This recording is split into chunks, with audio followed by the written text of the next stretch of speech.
Ayun,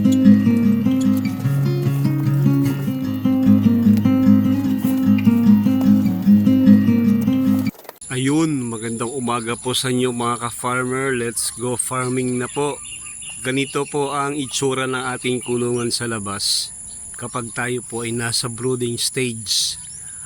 Ang dahilan po para malimitahan po yung pasok ng malamig na hangin sa loob ng ating kulungan para wag pong malamigan yung ating mga sisiw na binubrooding. Yan po ang ginagamit ko. Nagamit po ako ng trapal at nagamit din po ako ng yero. Yung yero po sa ilalim kasi po ang hangin po ay galing dito sa parting norte. Dito po nanggagaling ang hangin yan. Papunta po doon. Kaya yung ilalim po niya ay may takip din para hindi pumasok sa ilalim ng kulungan yung malamig na hangin. Dagdag pa po doon para lalong makontrol natin yung init na ating brooding area. Meron po tayong karton. Kita nyo naman po sa mga vlog ko nung una. May saping karton po yung ating sahig. Hindi po steel matting, tapos may plastic matting, tapos po may karton pa. Habang tumatagal po, pag dumudumi sila, pinapatungan ko po yun ng ipa para wag basa yung kanilang tinatapakan kasi hindi nga malamig yung hangin, basa naman yung tinatapakan nila, masama rin po ang epekto sa ating mga alagang sisiw. Sa ganyang paraan po, makokontrol natin yung init sa loob nating brooding area.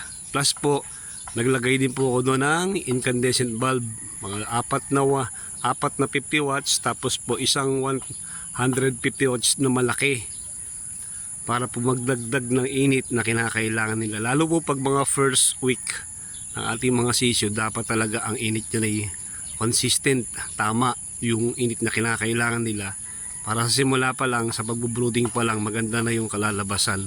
Pag ganun po kasi na-brooding sila ng maganda, madali pong lalaki yung ating mga sisiw, less po yung mortality, tapos po hindi po sila sakitin. Kaya dapat po talaga magsisimula kayo ng tama. Ayan, tignan nyo si Junjun, humarang pa. Yung puwet pa ang iniharap sa atin. Pero sa lagay po nila ngayon, sa lagay patapos na sa brooding stage, dahan-dahan ko na pong inaalis yung kanilang tabing. Lalo po pag tanghali na. Paggabi po kasi malamig pa ay binabalik yung tabing na yan. Tapos po, yung kanila namang sapin na karton na mayroong ipa, dahan-dahan ko na rin pong inaalis para yung kanilang ipot ay diretso na sa baba. Kasi pong malalaki na sila halos kalahating kilo mahigit na po yung ating mga sisiw. Kapag ganong kalalaki na tapos nakasapin pa sila, maglalawa po sa kulungan, puro ipot po mangyayari. Ginawa po, unti-unti kong inaalis para wag silang mabigla, wag silang ma-stress. Yung ipot po nila diretso na sa ilalim. Yun po ang ginagawa kong proseso sa pagbo-brooding. Ito po ay backyard, hindi po to kasi sa backyard kayo ang bossing, kayo ang masusunod kung ano yung nakita niyo yung sistema na maganda para sa inyong mga alagang sisiw. Ayun ang susundan ninyo para makapag-harvest kayo ng maganda at maiwasan po yung malaking mortality. Pero ngayong panahon po, pag summer naman, hindi yung mahirap mag-brooding.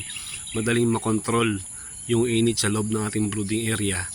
Hindi kagaya kapag tag-ulan at mga parting December, yung kalakasan po ng amihan, napakahirap po mag-brooding nun. Kaya usually, yung ibang nag-aalaga sa backyard kapag ganung buwan, humihinto sila para linisin yung kulungan at the same time para maiwasan nila yung ganung malamig na hangin. Kasi ang hirap po nun, lalo sa mga beginner, pag hindi pa sanay, mausisa nila yung kanilang manok, yung kanilang mga alagay nangangamatay, tapos po may mga sakit. Pagdating sa harvest, lugi. Kaya iba, pinipili nila magpahinga. Tapos ito po yung season na maganda mag-alaga talaga ng manok, yung parting mainit na panahon. Kaya iba pong gusto mag-try mag-alaga ng 45 days sa mga broiler chicken, ito po yung tamang panahon para subukan nyo kung gusto nyo mag-try mag-alaga ng broiler. Ganda pong panahon, hindi kayo mahihirapan. Pero siyempre sa pag-aalaga, hindi pwedeng puro madali yung mga trouble, yung mga problema, doon kayo huhusay sa pag-aalaga. Pag yun na-overcome ninyo, kahit anong panahon pwede na kayo mag-alaga. Minsan po kasi pag ang panahon ay mahirap mag-alaga ng mga manok, doon tumataas yung demand, maliit ang supply, kaya gumaganda yung presyo. Dapat po lang sinasamantala, kaya talaga dapat yung mga mag-aalaga ng broiler, salayin yung sarili ninyo sa tamang sistema, pag-aralan yung tamang paraan para kumita ng maayos. Ayan, yan muna po mga ka-farmer, paki-like and share po. Paki-like naman po yung ating video, tapos po paki-subscribe po yung ating channel. Hopefully hanggang sa pakapag-harvest tayo, may share ko sa inyo para may idea kayo kung paano ang pag-aalaga ng broiler sa backyard. Maraming salamat po, mabuhay po kayong lahat, happy farming po.